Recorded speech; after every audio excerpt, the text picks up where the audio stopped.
Have you ever dared to spend a night in a place that whispers tales of horror and despair? Welcome to a tale that will chill your bones and make your heart skip a beat. A tale of an abandoned asylum, a place where happiness was a distant memory and torment was a constant companion. This asylum, standing tall and menacing in its decay, is a monument to a dark past. A past where the cries of the tormented echoed through the halls and the wails of the desolate filled the nights. This is not a place for the faint-hearted. This is a place where nightmares were born and thrived. The history of this asylum is as bone-chilling as the place itself. Once a haven for the mentally ill, it slowly morphed into a house of horrors. Stories of inhumane treatments, of patients disappearing without a trace, and of eerie occurrences that defy explanation seep from its decaying walls. It's been decades since the last patient walked these halls, yet the echoes of their screams still linger. And into this chilling abyss, a group of daring individuals decided to venture. A pact made in the spirit of adventure, or perhaps in the spirit of foolishness. They chose to spend a night in this asylum, not as mere visitors, but as security guards, immersing themselves in the very fabric of this haunted establishment. Their reasons were simple: to challenge the unknown, to test their mettle against the stories of horror that plagued this place. They came armed with courage, curiosity, and a dash of skepticism, ready to debunk the myths or perhaps to become believers. As the day waned, they stood at the formidable gates of the asylum, their hearts pounding with anticipation and dread. As the sun set and darkness embraced the asylum, the group stepped inside, unaware of the nightmare that awaited. The echoing silence of the asylum was enough to send chills down anyone's spine. Our group of daredevils, armed with nothing more than flashlights and an insatiable curiosity, ventured deeper into the haunted asylum.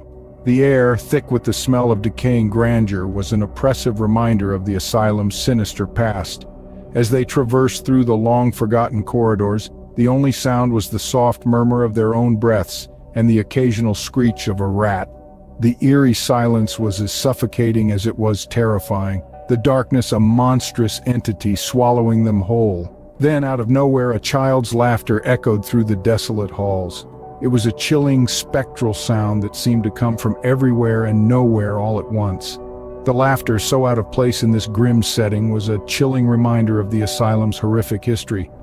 The laughter echoed, then fell into silence, leaving the group with a sense of dread that they could not shake off. In the heart of the asylum, they found the guards' room, untouched by time. The room was a relic of the past, a testament to the countless hours spent by guards keeping watch over the asylum's troubled inhabitants. Amidst the dust and decay, the room was filled with old logbooks, each one a chronicle of the asylum's eerie history. Their pages told tales of strange occurrences and unexplained phenomena that sent chills down the spine. In the room, there was also an old monitor, its screen flickering intermittently, casting an eerie glow. Despite the asylum's abandonment, the monitor displayed live footage from various corners of the building. It was as if the asylum was still alive, still being watched over, still whispering its dark secrets to anyone daring enough to listen. Our brave group decided this room was the perfect place to monitor the asylum. They could see every hallway, every room, every shadowy corner from this single point. It was a plan that seemed foolproof, a plan that promised safety. But as we all know, in places steeped in darkness and fear, safety is often an illusion. As they settled into their new roles as the asylum's guardians, they began to notice something chilling. On the monitor, an unexplained figure appeared. It was not a trick of the light nor a glitch in the old monitor. It was a figure, moving with purpose, haunting the hallways of the asylum. They watched in silent horror as the figure moved from room to room, appearing and disappearing, leaving behind an unsettling sense of dread. They tried to make sense of it, tried to explain it away, but deep down they knew they were not alone. The figure moved closer to their location, its movements deliberate and unnerving. Then, just as suddenly as it had appeared, it vanished. The monitor returned to its normal state, showing the empty hallways of the asylum, but the silence that followed was short-lived. As they watched the figure disappear from the monitor, a loud crash echoed from the same location in the asylum. The crash sent them into a panic, but the worst was yet to come. As the echo of the crash reverberated through the eerie silence of the asylum, a collective shiver ran down their spines. With hearts pounding like a drum, they made the decision to investigate the source of the disturbance. They knew they were the only living souls inside the decrepit building, yet the chilling crash suggested otherwise. As they moved deeper into the asylum, the paranormal activities began to escalate. Shadows darted across the walls, twisting and turning in ways that defied the laws of physics. The temperature dropped drastically, their breaths frosting in the icy air. Whispers filled the corridors, echoing unintelligible words that seemed to come from nowhere and everywhere all at once. Each step they took, each corner they turned, the unseen presence seemed to grow stronger, more palpable.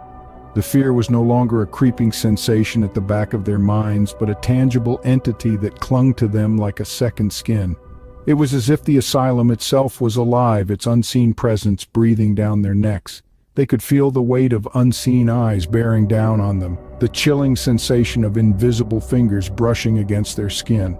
The asylum was not just a building, it was a living, breathing entity, its dark past reaching out from beyond the veil to touch them. The decision to leave the asylum came not a moment too soon. They had come seeking adventure, a thrill to break the monotony of their lives. But they found more than they bargained for in the abandoned asylum. Their hearts pounded in their chests as they turned to leave, a sense of relief washing over them. But as they turned to leave, they realized the exit door was locked from outside. The chilling realization hit them like a punch to the gut. The unseen presence was not done with them yet.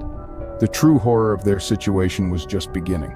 Trapped in the asylum, they felt the presence grow stronger. Desperation set in, their will tested to the brink. Each breath became a laborious task, their hearts pounding like a drum against their chests. The cold, sterile walls of the asylum seemed to close in, their echoes amplified in the haunting silence. They began their frantic attempts to escape. Doors that were once open now seemed to be locked shut, as if the asylum itself was refusing them exit. They tried every turn, every corridor, but each path led them deeper into the labyrinth of forgotten rooms and darkened hallways. Their flashlights flickered, casting long, dancing shadows that played tricks on their terrified minds. Then the climax of the haunting occurred. A face-to-face encounter with the asylum's dark past. Out of the inky darkness, a spectral figure emerged. A chilling vision of a patient, long dead but restless, its eyes hollow and devoid of warmth. The figure stretched out its hand, an invitation or a threat, they couldn't tell. Their screams echoed through the asylum, their terror tangible and raw. Summoning every ounce of their courage, they made a final, desperate dash for freedom. They stumbled over discarded remnants of the asylum's past, their screams filling the air. And finally they found it, an exit. The door creaked open, revealing the safety of the moonlit night beyond. They spilled out into the open, their relief palpable as the cool night air kissed their sweat-soaked faces. They escaped the asylum, but they left a part of themselves behind, forever scarred by the horrors of that night. The asylum, once a place of healing, had become a place of nightmares, its dark past refusing to be forgotten. But was it really over, or was it just the beginning? The asylum stood silent and ominous in the moonlight, its secrets still hidden within its walls. And somewhere in the distance a door creaked open as if beckoning them back for another night of terror.